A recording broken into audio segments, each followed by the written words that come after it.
makeup news from around the world. This is MPTV Makeup News. Hello everyone and welcome back to MPTV. I'm Sydney and this is your makeup news and highlights. The new horror mystery Fantasy Island came to theaters this Valentine's Day.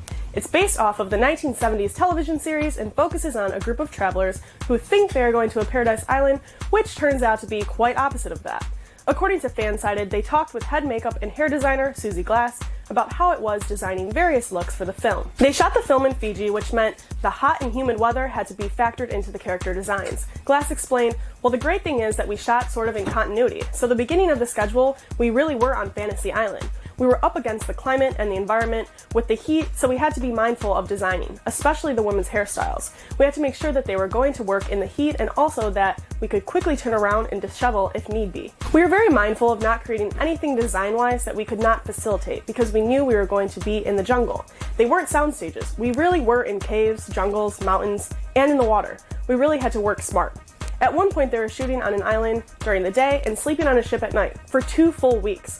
They were battling the temperature of 104 degrees Fahrenheit daily, so finding products that would last through the sweat was imperative. Glass said, I used and loved the Christian Dior face and body range. It's sweatproof and waterproof. It really did live up to its recommendation. I put Portia in it. She was always in the water and being dumped in the water, and I could keep working with it. We found a wonderful range that had waterproof blood and waterproof scabs, so we did our due diligence finding things that could stand up to the humidity, that we could work with and repair quickly as well. We didn't want to use something we couldn't turn around and repair if need be, so finding the best glues, the best blood, the best beauty makeup products, and lipsticks that wouldn't melt was key. We used a lot of Jeffree Star looks from Maggie, which is another wonderful vegan range. Glass is particularly excited for audience to see Dr. Torture on the big screen. She said, I think Dr. Torture is pretty cool. The character has his mouth stapled shut, which is a little confronting, and I designed the makeup around it, and our actor was very imposing. He's about 6'5". You would not want to run into Dr. Torture on your own. According to Refinery 29, CVS has been having a huge beauty sale. They are calling it an epic beauty event and have been releasing different deals each week. Here's the breakdown of the deals that are still to come. The week of March 1st will be featuring 50% off certain hair care brands online and in store. And for the week of March 8th, you will get $20 off of a $100 purchase for select beauty products in store only. So take advantage of the deals and stock up while you can on all your drugstore beauty needs. Makeup artist and entrepreneur Scott Barnes didn't set out to become a makeup artist. That wasn't the plan, but apparently life had a different idea. Barnes went to Parsons School in New York City and was a fine arts major who also dabbled in photography. According to Forbes, what altered his career path was the urge to succeed. Barnes said, I don't know about you, but if I fail at something, I have to conquer it. And conquer he has, turning his Scott Barnes brand into a $10 million company in a 3-week span, and being J.Lo's personal makeup artist for the last 20 years. The duo met back in the day at a party for Vogue VH1 Fashion Awards, and their lives have been changed ever since. He created Jennifer's iconic look, The Glow, which so many try to achieve. Barnes has now worked on 7 of Lopez's feature films, with the most recent being Hustlers. But when it comes to working with Lopez on films, he's not just working with her signature glam anymore, but more so embodying her characters. For example, in second act, Jennifer plays a woman who works at a box store who then ends up being in the corporate world. Barnes explained, I went out to the Bronx and bought makeup at those bodegas. I was literally using stuff nobody's ever heard of. Lopez wondered where her makeup was coming from, and for this character, and Barnes said, this is what you'd be buying at your local bodega in Bronx or Queens. This is your character. This type of thought went into Ramona, Jennifer's character in Hustlers as well. Barnes looked to popular porn stars from the 2000s era for her makeup inspiration. He said, you have to build a character who's believable.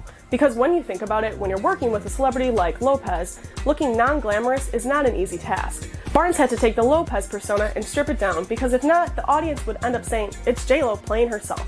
Barnes also relaunched his cosmetic brand in November of this year. The brand first launched in 2014 on QVC, where Barnes sold out of product before the hour was over. He explained, I did $1 million in 40 minutes. We were actually 800,000 in back orders, which in cosmetic terms means about 16 to 18 weeks to get replenished. But then his business took a hit in 2008 during the recession. But that didn't stop him, because now the line is back and better than ever with multiple must-try new products. According to Fox Business, Beautycounter founder and CEO Gregg Renfrew is shedding light on her company's efforts to promote transparency to consumers when it comes to what ingredients are being used in their beauty products. The Beautycounter recently released a documentary titled Transparency, The Truth About MICA. The documentary follows the mining of mica around the world, which is a common ingredient in many makeup products. This revealed shocking information, considering children are being used to mine for this mineral that's widely used across the industry.